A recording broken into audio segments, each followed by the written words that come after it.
Welcome to our channel. Today we how to invest in Bank of America, full guide step by step clearly. To invest in Bank of America, start by researching the bank's financial health and performance. Check its latest quarterly and annual earnings reports to understand its profitability.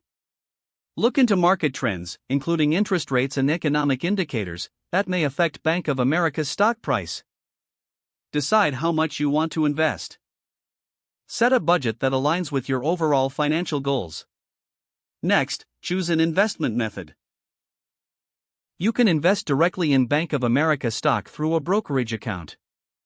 If you don't have a brokerage account, research and select a reputable platform. Once you have chosen a brokerage, open an account. Complete the necessary documentation to set up your trading account.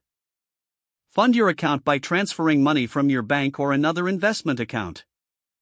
After your account is funded, search for Bank of America's stock using its ticker symbol, BAC. Review the stock's current price and market performance. Decide on the number of shares you want to purchase. You can place a market order if you want to buy at the current price.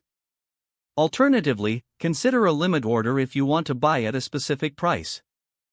Once your order is placed, confirm the transaction in your brokerage account. Monitor your investment regularly to stay informed about Bank of America's financial status. Review any news or announcements that might impact the bank's stock price. Consider setting up alerts for significant news updates. Finally, have a long-term strategy for your investment. Determine when you may want to sell based on your financial goals or market conditions. If the page does not load, refresh the browser or try again in a private or incognito window. Make sure you are using the correct email address, then retype it carefully to avoid small typos. If your password is not accepted, use the reset option and check your spam folder for verification or security emails, then complete any requested confirmation steps.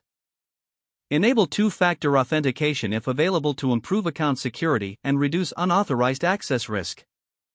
After signing in, review your profile details so your contact information and settings are accurate and current. Don't forget to like this video and subscribe to our channel for more step-by-step tech guides.